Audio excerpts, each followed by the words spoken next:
আসসালামু আলাইকুম। কেমন আছেন সবাই?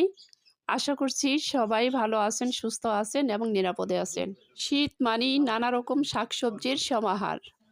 আজ আমি ফুলকপি আর আলু দিয়ে ডিম রান্না করছি, সেটাই আজ আপনাদের সাথে শেয়ার করব। তো দেখি চলুন রেসিপিটি কিভাবে করছি।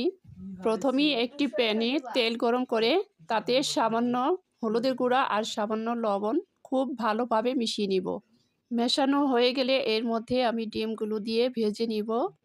ডিমগুলো আমি কেটে নিয়েছি, তাতে দেখতেও সুন্দর লাগবে এবং এর ভেতরে তেল মশলাও ঢুকে যাবে।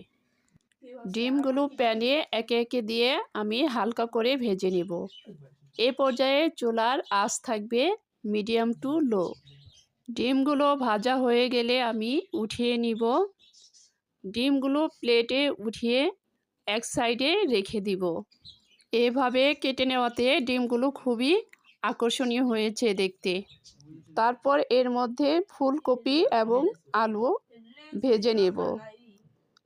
ফুলকপি আর আলু দিয়ে এর মধ্যে সামান্য লবণ এবং সামান্য হলুদের গুঁড়া দিয়ে ভালোভাবে মিশিয়ে ভেজে নেব। হালকা করে ভেজে নেব। ভেজে নিয়েছি, এটা এখন এক পাশে রেখে দিব। তারপর একই প্যানে পেঁয়াজ কুচি দিয়ে ভেজে নেব। পেঁয়াজ ভাজা হয়ে এলে এর মধ্যে আদা রসুন বাটা সহ সব রকমের গুঁড়া মশলা দিয়ে ভালো করে কষিয়ে দিব।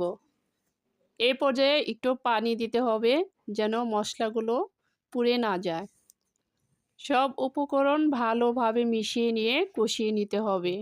এই পর্যায়ে একটু পানি দিতে হবে যেন গুঁড়া মশলাগুলো পুড়ে না যায়।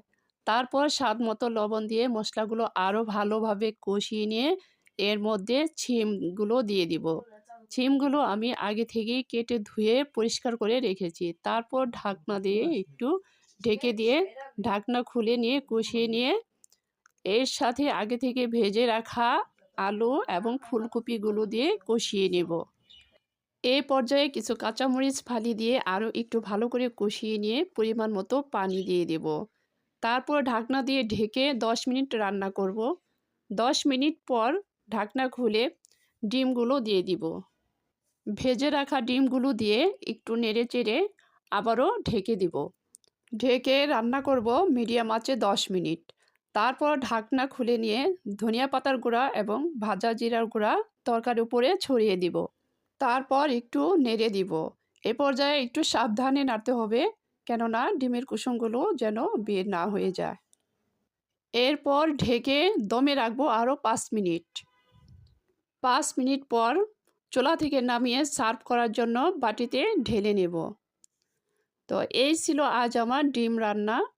তো কেমন হলো জানাতে পারেন এবং একবার হলো আপনারা ট্রাই করে দেখতে পারেন। এটা খেতে খুবই সুস্বাদু হয়েছিল।